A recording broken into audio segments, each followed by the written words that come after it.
Primetime local news, serving the Lakeland and Midwest regions. Good evening and welcome to Primetime Local News. 5 more people who tested positive for COVID-19 have died in Saskatchewan. The province is reporting 153 new cases, including 13 in the Northwest. The Northwest 2 subzone, which is the immediate Lloydminster area, has 4 new cases and 179 active cases. 3,057 cases are considered active. 166 people are in hospital, including 6 in the Northwest. 31 people are in intensive care, including 2 in our zone. 120 more people have recovered.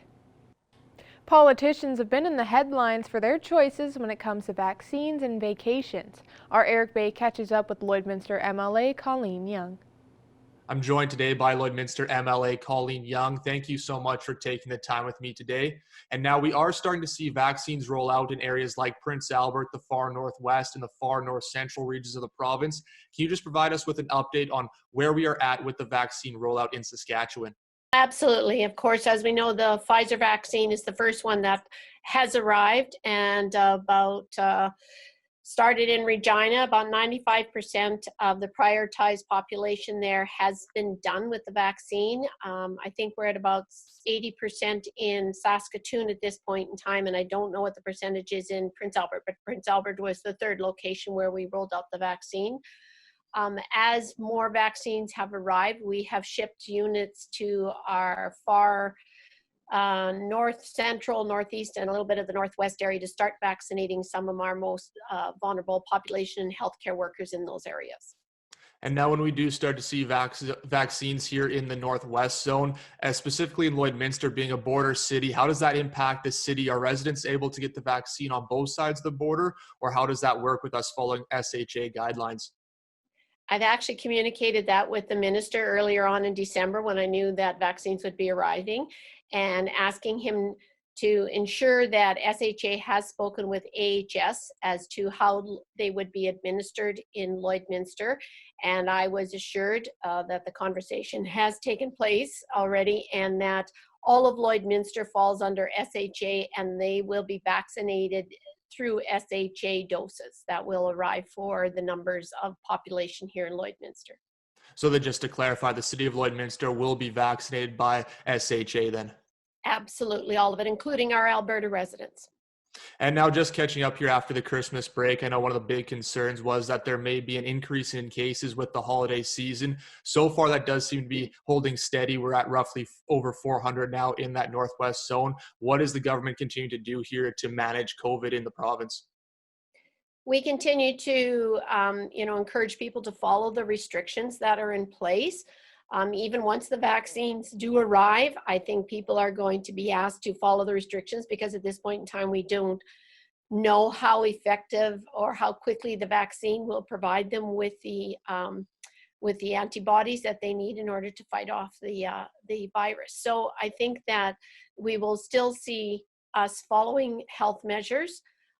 They may be increased, they may be reduced. We don't know that as time goes along. And yes, I'm sure that, after the Christmas break here, we might see a little bit of rise in cases. We don't know. That 14-day time period hasn't come yet, so we're not sure where that sits. But at this point in time, it's still manageable. And our healthcare system is dealing with the people that are arriving at our hospitals. And now the big news coming out of the Christmas break is just the amount of political figures who have been traveling over the break, including former Saskatchewan Highways Minister Joe Hargrave. What is your reaction to this news as a politician here in the province? Well, as anybody else, everybody makes their own choices. There are restrictions in place, but there are also some that are just guidelines. And, people, choose to make their own choices based on those guidelines. And whether it's in error or whether, they just misjudged their decision at the time, that was their choice and their decision. And as you know, Minister Hargrave has resigned as the Minister of Highways at this point in time. And there has been a new minister appointed to that position. So you feel as long as people are still within the guidelines that it is okay to make those choices as they see fit? Well, we're all human. We're all individuals. We're all making our own choices in our own ways. Yes, as a politician, we are held to a higher standard and should be showing leadership in many different ways. But, we also are also human, are making decisions and choices that maybe are made in error. So All right. Appreciate your time here this morning. you're more than welcome, Eric. And I wish everyone a happy new year. I hope 2021 turns out a lot better than 2020 was. So we look forward to a more positive and prosperous new year for everyone. This time of year is where we see people starting New Year resolutions or changing of their routines. We spoke with a local psychologist on the impact a new year can have. I'm joined here with Michelle Hamilton, and she is a psychologist with Beyond Balance. And now that we are in 2021 and the holidays or Christmas is over, this is where we can see some more changes, and that may or may not take a toll on somebody's mental health. So what are some things that you see that may be more common around this time of year?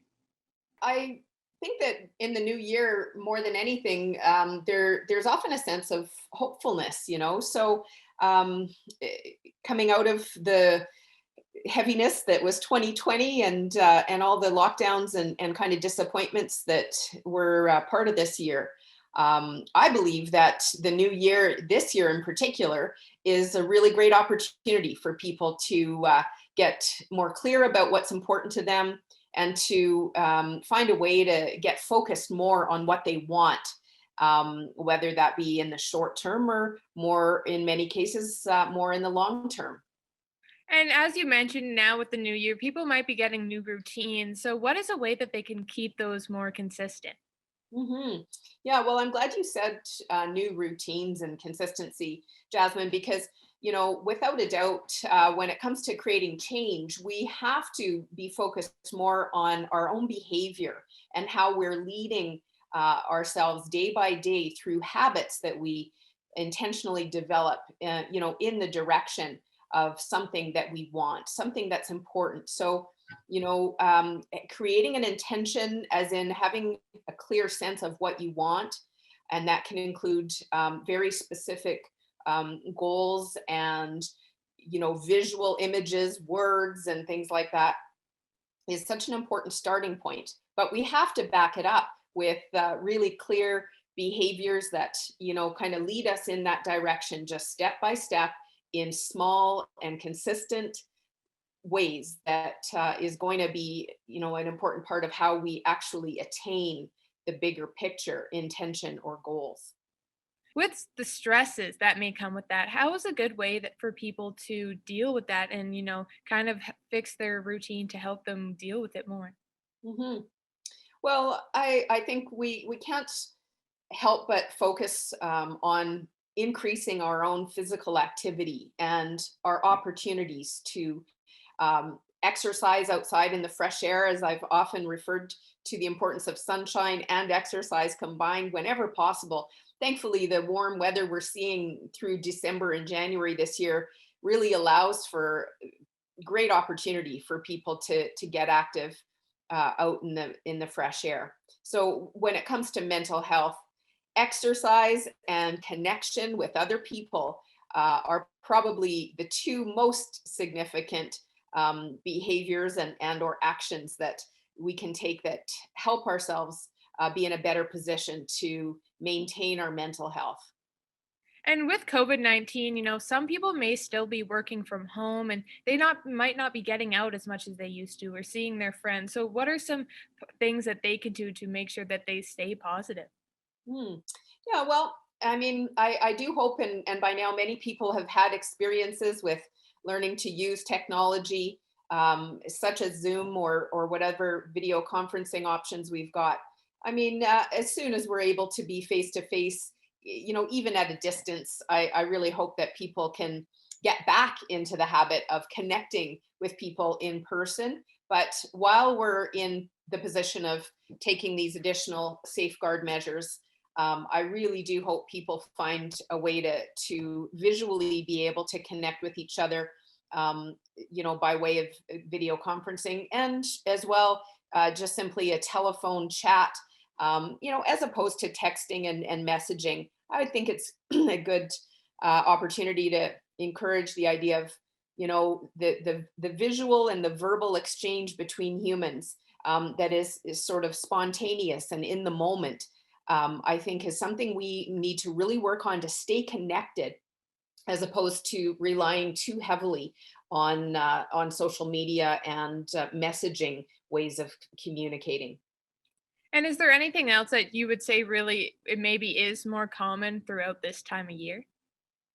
Well, I think what's common is that we often, have great hopes for the new year, and then get frustrated and disappointed in ourselves when we struggle, and we may fall back into bad habits. So let's also just be really gentle and compassionate with ourselves, in terms of understanding that there's, we will be better off learning to live more in the middle ground, as opposed to taking extremes, to learn to be really realistic and set small and attainable goals, and be prepared for setbacks, and just find a way to kind of get yourself back on track as soon as you can. Well, thank you so much for joining us today, Michelle.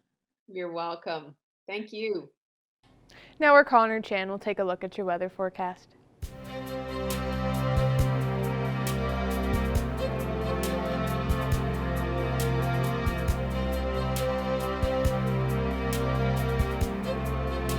All right, thanks a lot, Jasmine. Looking right now, -4 is what our temperature's at right now. We, of course, woke up to a little bit of snow this morning that we did see overnight tonight, but right now, still sitting on that -4 mark. Lots of sun throughout the day. We see some clouds as well. With that wind, kind of feels a little bit more like -10 right now. Now, as we take a look here at some other areas in the region, -2 we see in Vermilion and Vegreville, along with Cold Lake as well. -4 is also in St. Paul, Marwayne. -6 up in Bonnyville and in Lac La Biche. We also see 1 degree out in Edmonton. -3 for North Battleford right now. 0 degrees in Macklin. -4 for Maidstone, Meadow Lake, Green Lake, and we see -8 up in Isle La Crosse, then -5 in St. Walburg. Now here's a look at the satellite radar map right now. Not a whole lot of activity, at least in our area. There was a lot of freezing rain in southern Saskatchewan, which of course made for some very, very rough conditions there, but not the snow, of course, we did get, which was mostly from last night, carried over into tonight. We probably got maybe upwards of a centimeter of snow, which was something that we haven't seen in, of course, a very, very long time. We've had such nice temperatures and nice weather over the last little bit here. Take a look at North Battleford overnight tonight, -12, a little bit of clouds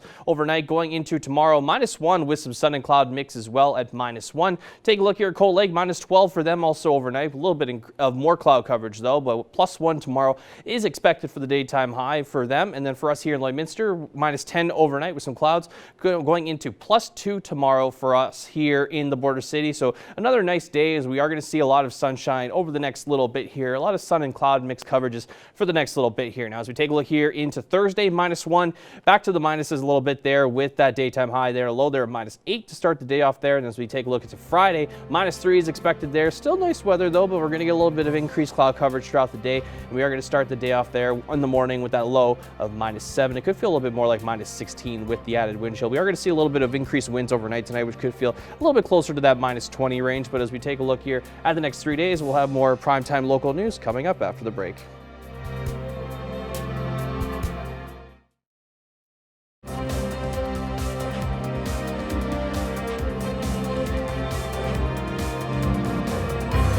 Welcome back. Voters in municipalities across Alberta will be heading to the polls on October 18th. While that may seem like a long time from now, in the town of Vermilion, the nomination period is now open for potential candidates. Jace Mackey has more. George Rogers, he's the Chief Administrative Officer for the town of Vermilion. Thanks for taking some time to talk with me today. My pleasure, Dick. Thank you. So towns across and municipalities across Alberta are going to be heading to the polls on October 18th of 2021. Can you just tell me, in Vermilion, what will people be voting for? I think they're going to be voting for essentially, the continued positive growth of the community. It's been a strong focus of this council. Economic development is a major priority of this council, and I would expect that the current members would probably be running on that record, and anyone that's interested in joining them would also be interested in the ongoing growth and development of the community. And the nomination period is now open. Is this earlier than normal? This is much earlier, Gates. The typical process started officially 30 days before the vote. There is actually a nomination day. In this case, it will be September 20th, but the legislation changed in 2018, and it now allows people to start the process from January 1. So we actually have some packages already put together at the town office. If anyone wants to come in, they can certainly do that. They can come and see myself. I will be the returning officer appointed by the council to run the election. And that was just going to lead into one of my other questions. For people who are potential candidates and are interested in declaring their intention to run, how would they go about doing that? Is it going to City Hall? Well, they can come to the town office, pick up a package. It does have some information. We will actually be providing some more information, and I'll probably be holding at least maybe an information session where people can ask questions, maybe provide just some general guidelines about what it involves to be a town councillor and how they might go about starting the process of running a campaign, etc. And of course, this is nonpartisan because the town, whoever runs and is successful becomes the next member of the council, and those are the people that I report to. And who is eligible to run for elected office in the town of Vermilion? You must be at least 18 years of age and a Canadian citizen, and typically you should reside in the community for at least 6 months prior to the election. And before we go today, is there anything else that you want to add? No, that's about all there is. This is an exciting time. People like to be involved. People that usually turn up to run are people that care about their community. Sometimes they have a particular issue or something that they want to focus on, but in general, it's people that care about their community and want to contribute to the future of that community. All right, George Rogers, thanks for taking some time to talk with me today. My pleasure. They can reach us at the town office. Reach myself, grogers@vermilion.ca or cao@vermilion.ca. And of course, my phone as well, 853-5358-788.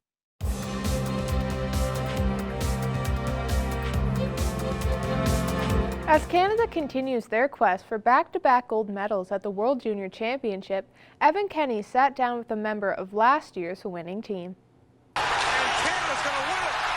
It's a gold medal in Ostrava as Canada comes back and beats Russia for the trade.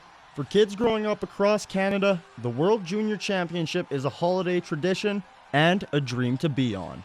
For Lloydminster local Ty Smith, it wasn't just a dream. Smith has played 12 games for Canada's under-20 team, including last year's gold medal game. Obviously, it's a great tournament. As a kid growing up in Canada, that's something that's on the TV every year over the holidays. You watch it with your family or your buddies all the time, and it's something that you always want to do or strive to play in as a kid. So being able to play in that tournament and represent Canada the past couple of years obviously means a lot to me, and it was a couple very different but very good experiences. 5 of Smith's former teammates are looking to do what Canada hasn't done since the 2008-09 tournament, win back-to-back gold medals. Some of those guys that I played with last year, they're there trying to win it back-to-back, which is pretty cool, and they're all kind of keeping in touch with me throughout the tournament, so it's good to hear from those guys. And I think that's probably got to be the best feeling. It's pretty cool just having the whole country behind you. As Canada gets set for their challenge, Smith is getting set to make his debut in the NHL. I mean, it's pretty fun to watch here.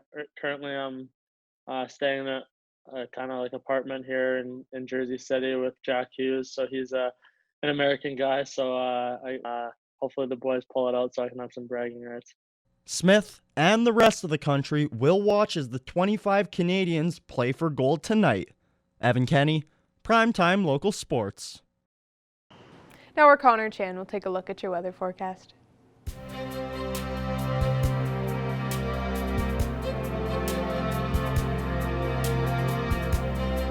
All right, thanks a lot, Jasmine. Looking at temperatures right now, still sitting around that -4 mark right now. As we take a look out west, we do see a little bit warmer in some spots, like in Edson at -1, along with Rocky Mountain House. Some positive 1 degrees in Edmonton, Athabasca, and in Jasper. -4 in Red Deer as well, and we see -3 in Whitecourt. Taking a look here in Saskatchewan, the mid parts here, -3s in Prince Albert, Saskatoon, and Melfort currently, with -4 up in Meadow Lake. Then we see -2 also in Cold Lake right now. Now, as we take a look into northern Alberta and Saskatchewan, again, colder a little bit in some areas like Loche and Buffalo Narrows, sitting at -9. Then we see Larange and Flin Flon there at -8. Then a little bit more colder up in Uranium City and Stony Rapids, sitting at -19 and -18, -12 there for Walson Lake and in South End there. Taking a look here in northern Alberta, -10 in Peace River with -13 for Fort McMurray, -17s in both Fort Chipewyan and High Level. Then, of course, it gets a little bit warmer in some areas up north like Slave Lake at -3, and a little bit chillier also in Grand Prairie at -8. The talk was mostly in southern Saskatchewan today, as we did see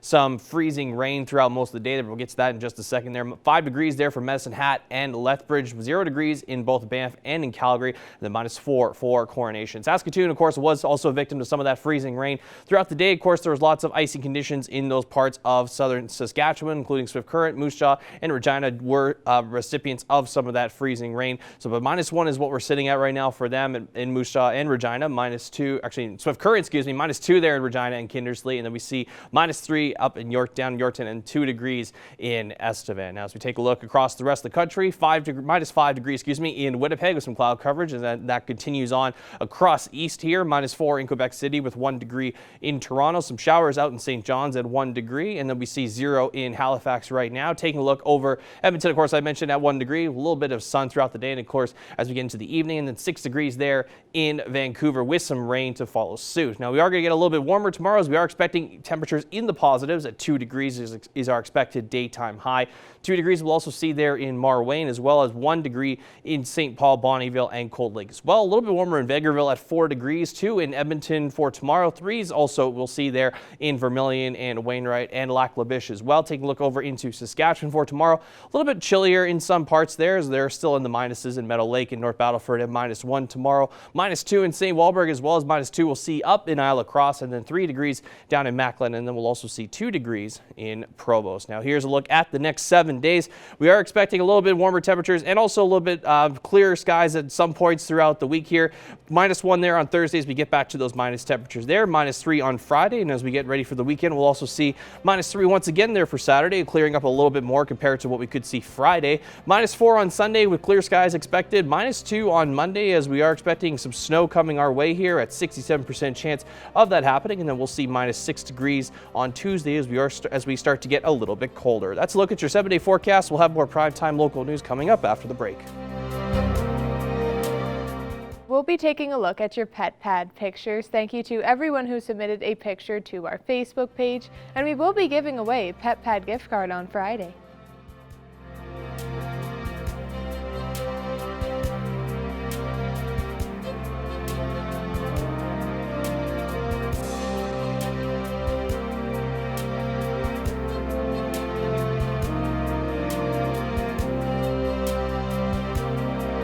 We want to see your pets. Send photos of your pet and their name to our Facebook, Twitter, or Instagram to have them featured on Pet of the Day. Your name will be entered into a weekly draw for a gift certificate from the Pet Pad.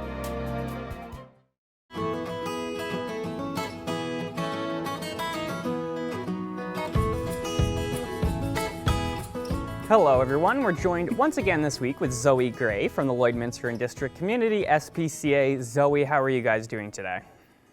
I'm doing great, how are you? Doing well, thank you. So who do we have here? I see we have a group of kittens today. You bet. So we have, starting on this side, Snowball. We have Marshmallow out front. Then here we have Peppy Le Pew. We also have Furby and Robustus. Oh, wonderful. So are these kittens all from the same litter then? Are they all brothers and sisters?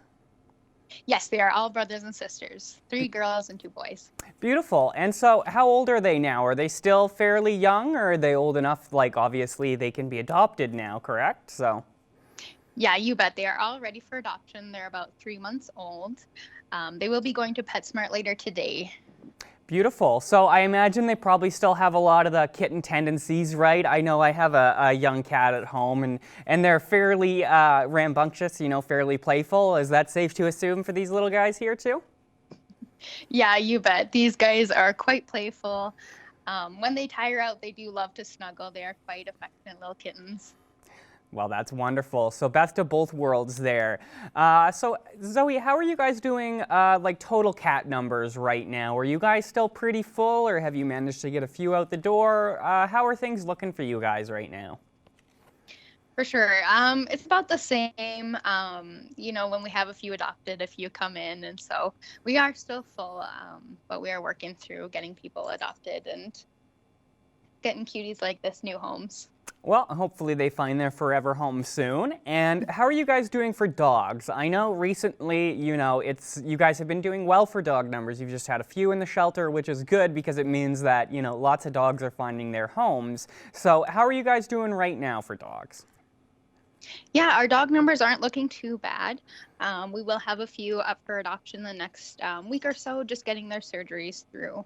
Beautiful. So there you go, guys. If you are, looking for a dog in the border city, there is a few options for you at the SPCA, so you can, do a good deed and adopt an animal.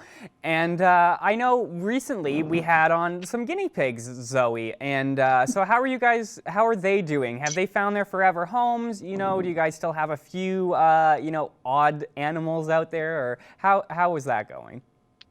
Yeah, for sure. We still have our guinea pigs, and then we also still have 3 bunnies in our care. Beautiful. So again, if anybody out there is looking for a guinea pig, you can save yourself the hassle of going to the pet store, go to the SPCA and, pick one up who really needs a home, and the rabbits as well. So Zoe, I know obviously we have just gotten into the new year and you guys had lots of events to close out the last year, but is there anything on your guys' radar coming up as far as, upcoming events or fundraisers or anything like that? Nothing's on the radar yet. Everything's still in the works, but we do have a few events that we're hoping to bring into the new year. Beautiful. All right. So if anybody out there, obviously we don't need to have a fundraiser for you guys to make donations. So, SPCA always appreciates the money. Are there any specific items right now that you guys are in need of, Zoe? Kitten food, things like that. How are you guys doing for actual physical supplies?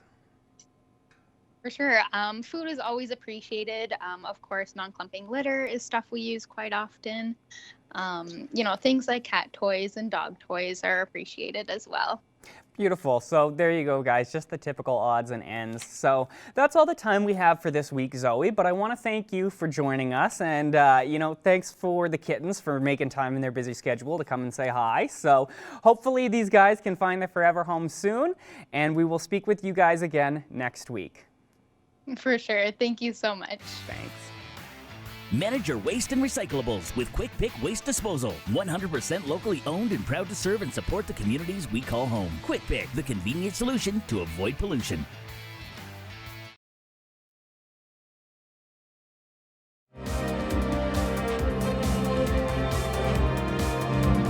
Joining us for Primetime Local News is Peter Quinlan. How are you today? I'm good. How are you doing, Elby? I'm very good. My top question that I'm sure many people are wondering is why such warm weather is happening for us in January when even last year around this time, we were dropping below freezing temperatures. Yeah, this is pretty remarkable, especially for the Lloydminster area. Normally at this time of year, daytime highs are around -11 and overnight lows typically fall into the -20s. But as you know, this year, nowhere near that. We've had this big ridge of high pressure dominating, and that's been pushing the major systems to the north, and that's been allowing some Pacific mild air to flow in across the region a lot more than we normally do. And it's basically because of the placement of that stream as well to the north. This is a pattern we often see in mid-fall and mid-spring, but we're getting to enjoy it in mid-winter. And as a meteorologist, does this weather this year surprise you with how it's going so far? Yeah, it actually is, because we were anticipating this to be a colder and wetter than normal winter, and so far it has been anything but. So this is actually quite an anomalous year for us in terms of the seasonal forecast. It is what we call a La Nina year, so that usually means a cold and snowier than normal winter. It does look like that will begin to set up as we head through the second half of winter. So I guess you can say enjoy this warm weather while it lasts. And do you suspect this year's winter season will be worse than last year with how warm it's starting off? It does look like we'll see a gradual cooling trend through the second half of winter, which does really go until early March, but it doesn't look like at this point it'll be worse per se, because we've kind of got off scotch-free for the first part of winter so far. So it kind of makes it not seem as bad. Often the winters that feel the worst are the ones that start early and end late. This one could have a late finish, but I think a lot of us will remember that the first half of the winter was nothing bad at all. And with how surprising the weather is already starting off 2021, do you suspect that there might even be more shocking things to happen this year, like more tornadoes, for example? Probably in the summertime, we usually get quite a few tornadoes. We are in Canada's Tornado Alley on the prairies and in the Lloydminster area. So it's a little bit too soon to talk about the summer severe weather season. It often is quite bad. So the potential there certainly is for that to set up this year. And I wouldn't be surprised if we have a very active year severe weather-wise. But I think that we will see probably a few more snowstorms and possibly some spring storms that people don't like because they bring in snow. It's wet snow, difficult to shovel, and it also just extends winter season. So I wouldn't be surprised if we get one of those winters that kind of drags on forever. But I think we have to remind ourselves that the first winter wasn't so bad. And what else do you believe residents could expect with the weather this year with how it's been looking? Yeah, so it does look like we'll see this colder than normal trend begin to set in through the second half of winter into early spring. So we're looking at a colder than normal spring. In terms of summer, right now, long-range models, which, as you know, they are a little bit variable. They don't always predict things perfectly, as we're experiencing right now in winter, but they are projecting right now a warmer than normal second half of summer. It looks like we could see some cooler spells through the first half of summer and potentially even some wetter than normal conditions as we look ahead to this 6 to 8 months. And do you have anything else you want to add, Peter? No, I think that pretty much covers it. Great. Well, thank you so much again for joining me today, Peter. Awesome. Thanks so much for having me, Shelby. All right, taking one last look here at your weather forecast. We are going to see some positive temperatures here heading into Wednesday. Of course, as Peter Quillen did say, we've been experiencing some much warmer temperatures over this time of year, which we could be seeing, way worse than that. So -1 heading into Thursday, -3 on Friday and on Saturday with some clear skies there for Saturday. Clear skies fully on Sunday at -2, and then some snow expected there on Monday with that high of -1. 3 degrees, though, we'll see there on Tuesday. -10 is usually our averages that we usually see for this time of year, and -19 is our average daytime low, so we're well above average there. We're of course getting much warmer temperatures than what we usually expect. Thank you for joining us on Primetime Local News. Have a great night.